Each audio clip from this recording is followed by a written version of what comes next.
C'est une super grosse question que tu me poses. Avant toute chose, on est une âme. On est une âme venue faire une expérience terrestre, donc on s'est incarné dans un corps. En tant qu'âme, on a choisi exactement les circonstances de notre vie. On a choisi nos parents, on a choisi le lieu de vie, on a choisi les schémas familiaux qui vont en fait nous mettre dans les circonstances nécessaires pour pouvoir grandir, pour pouvoir apprendre à réaliser notre mission d'âme. Et en fait, pour apprendre à s'aimer soi-même, le principal, c'est comment est-ce que je peux faire un avec la personne que je suis, qui est aussi la somme de tous mes masques, de toutes mes carapaces que je me suis mises, de toutes mes peurs, de comment je me suis construite pour faire face au monde et à la société, à l'amour de mes parents ou le non-amour de mes parents, tout ce qui m'entoure dans ma vie quotidienne et qui m'a entourée depuis lors. Comment est-ce que je peux faire l'unité avec cette partie-là de moi-même, mon âme et finalement l'esprit qui m'habite? Quand j'arrive à faire cet alignement de cette trinité, je pense que je peux dire oui, je m'aime. Mon âme, elle vient faire une expérience terrestre pour guérir certaines choses et pour apprendre à vivre plus d'amour, pour apprendre à vivre dans la matière, plus d'amour. Maintenant, c'est comment est-ce que je peux effectivement comprendre le sens réel de ma vie, comprendre et ressentir quelle est ma mission d'âme, comment vibre mon âme, quelles sont les émotions qui m'habitent, quelles sont les vraies valeurs de mon âme qui habitent dans ma petite grotte intérieure. Quelle est la nature de mon essence profonde? Il n'y a pas d'autre chemin, à mon sens, pour apprendre à s'aimer soi-même. Alors, la deuxième chose, évidemment, c'est comment, parce que quelquefois, je vois beaucoup de personnes qui peuvent rentrer en contact avec leur mission d'âme, qui peuvent la ressentir, qui peuvent en comprendre le sens. Mais il y a toujours ce mental super fort qui résiste, qui donne des jugements, qui est hyper négatif et qui finalement m'empêche d'exprimer ma vraie valeur et regagner du coup cette confiance et cette auto-estime. Quelquefois, ce mental négatif, c'est aussi un attachement à ma souffrance. J'ai grandi comme ça, c'est mon schéma de fonctionnement. Je ne suis pas consciente, mais je reste bloquée dans la souffrance. Et donc j'ai une structure mentale et émotionnelle qui est formatée comme ça, et tout ce que je vais vivre, ça va toujours être teinté de la souffrance. Maintenant, c'est à moi de changer ça. C'est à moi de commencer à transformer la qualité de mes pensées. Et ça, tout le monde peut le faire. Parce que pour moi, apprendre à s'aimer soi-même, c'est un entraînement.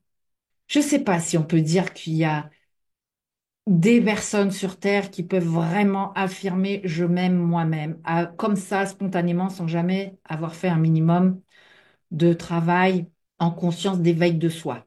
Et s'aimer soi-même, ça s'apprend. Moi, je m'entraîne tous les jours à ça. Je m'entraîne tous les jours à transformer la qualité de mes pensées pour vivre d'autres émotions. Je m'entraîne tous les jours à avoir de la gratitude, parce que pour moi, c'est une des premières qualités pour apprendre à connaître l'amour, pour apprendre à connaître, à expérimenter la générosité de la vie.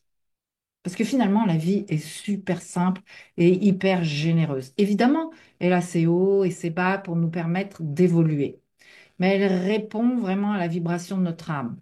Si j'arrive à m'ouvrir à ça, si j'arrive à recevoir, parce que, comment je vais te dire, dans notre société, on est plutôt habitué à être formaté à performer. Depuis toute petite ou tout petit, quand on nous dit fais pas ci, fais pas ça, parce que sinon tu n'es pas sage, sinon tu vas aller au petit coin. Enfin, on apprend que si on ne correspond pas à ce que les parents demandent, on n'est pas aimé. On continue à l'apprendre à l'école, avec les autres, et finalement on arrive à l'âge adulte, on est bien formaté, on performe. Maintenant, si je veux vraiment commencer à m'aimer moi-même, c'est comment je peux lâcher ce mode de fonctionnement et apprendre à recevoir tant que je suis dans le mode je performe, je ne peux pas recevoir, je ne peux pas recevoir d'amour. Il n'y a pas d'espace, il n'y a pas de place. Donc, comment est-ce que je peux apprendre à me poser pour recevoir et recevoir en confiance. Pour moi, ça a été une clé essentielle pour apprendre à m'aimer. Mais généralement, quand on dit, ben moi, je me sens pas aimée, je sais pas ce que c'est l'amour, je ne m'aime pas, je n'en ai jamais reçu. Très bien, mais c'est parce que mon âme a choisi cette circonstance de vie. Maintenant, qu'est-ce qu'elle a voulu expérimenter, mon âme, avec cette circonstance de vie? Et comment est-ce que je peux apprendre? Parce que ça va être le propre de ma mission. Comment est-ce que je peux apprendre à me détacher tout simplement de la souffrance que j'ai vécue, puisque mon âme a choisi ces circonstances de vie pour s'incarner. Elle a choisi ses parents, elle a choisi le lieu de naissance, elle a choisi toutes les circonstances. D'accord? C'est peut-être justement, plus j'ai reçu de coups sur la tête, plus ça veut dire que j'ai un grand potentiel. Alors ce grand potentiel, quand est-ce que je vais me décider à le voir comme un réel potentiel et une réelle richesse?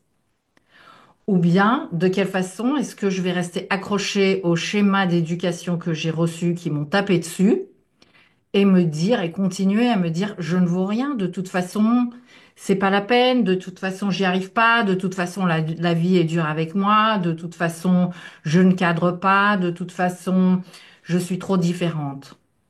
Non, c'est justement cette différence que tu es appelé à venir partager avec le monde, parce que c'est ça ta richesse.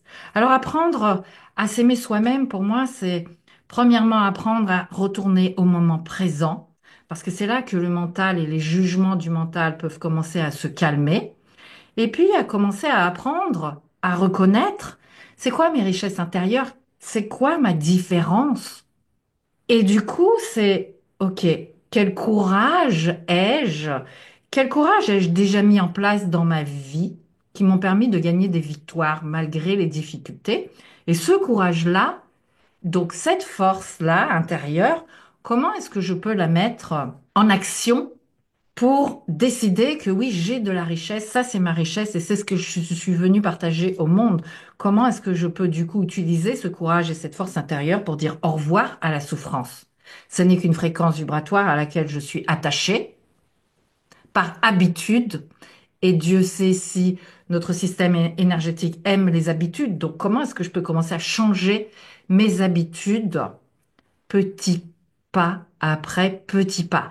Évidemment, si on a toute une série d'habitudes, habitudes de pensée, habitudes de comment je me nourris, habitudes de quelles images je regarde, est-ce que je fume, est-ce que je fume pas, est-ce que je soigne mon corps ou pas, parce que mon corps, c'est un des principes, c'est le véhicule de mon âme. Donc c'est si j'aime pas mon corps, comment est-ce que je fais? Parce que mon corps étant le véhicule de mon âme, il est le véhicule des messages de mon âme. Mon âme, je ne peux l'appréhender que par mes ressentis. Et j'ai un corps qui a 5 sens. Ok. Donc le langage de mon corps me parle aussi de ma mission d'âme. Est-ce que j'aime mon corps? Apprendre, enfin, s'aimer soi-même, ça s'apprend. C'est un entraînement. C'est un entraînement quotidien. Déjà, pour se l'affirmer à soi-même. Je suis une belle personne. Plus je vais me l'affirmer, plus je vais m'affirmer que j'ai de la valeur, plus mon mental va commencer à y croire, plus mon inconscient va commencer à y croire. Mais tant que je reste dans le j'ai pas de chance, de toute façon je ne m'aime pas, de toute façon je n'ai jamais été aimée, je n'ai jamais reçu d'amour, je ne sais même pas ce que c'est. Qui sait ce que c'est vraiment l'amour? L'amour a tellement de facettes. Pour certaines personnes, l'amour va s'exprimer en je suis parfaitement stable et je sens du vide et du calme.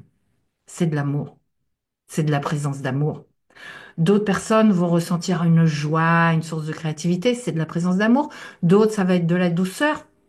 D'autres, ça va être une certaine capacité à faire de la cuisine, de la peinture ou Dieu sait quoi. Pour d'autres, ça va être une capacité à être un guide, une thérapeute ou autre chose encore. À chacun sa façon d'exprimer l'amour. Mais si je sors de la conception de ce que mon ego souhaite, de l'amour au sens je t'aime et je veux être aimé. Si je comprends que la vie entière est amour, me détacher, et c'est une dimension beaucoup plus vaste, la vie toute, je suis en vie, c'est un acte d'amour. Ok. Si je commence à comprendre ça, et si je comprends que par amour, certaines âmes arrivent dans ma vie pour me taper dessus, pour me permettre d'apprendre des choses et de grandir. C'est un acte d'amour. Donc, est-ce que je peux changer mon regard pour comprendre que finalement l'amour est partout autour de moi? Peut-être pas de la façon dont je l'attends, et que finalement la seule personne qui, qui s'empêche de vivre l'amour, c'est moi-même. Parce que j'ai un mental hyper négatif peut-être, qui arrête pas de me dire mais non, mais ça vaut rien, et mais non, c'est pas possible, et mais non, ci, et mais non, là. Comment est-ce que je peux transformer ça? Ça demande en même temps, pour certaines personnes, de développer du courage, de développer leur force intérieure, leur droiture intérieure pour dire, bah non, mais moi, c'est ça. Et ça, c'est le chemin de notre vie. Alors, je vous envoie beaucoup d'amour. Et puis, si vous vous entraînez tous les jours à vivre cet amour au quotidien, à le repérer. Parce que oui, si je dis, bah oui, non, mais moi, j'ai pas beaucoup d'amour. Autour de moi, il n'y en a pas. D'accord. Est-ce que je peux voir la beauté d'une fleur? Est-ce que je peux aimer cuisiner? Est-ce que je peux remercier parce que je bois un verre d'eau? Est-ce que je peux développer de la gratitude? C'est un des premiers actes pour commencer à connecter l'énergie d'amour. L'énergie d'amour, ça s'apprend encore une fois. Et je pense qu'à la base, on peut tous et toutes dire, je manque d'amour. On est là sur Terre pour apprendre à marcher vers plus d'amour. J'espère que je t'ai un petit peu répondu, que c'est un peu plus clair. Oui, ok.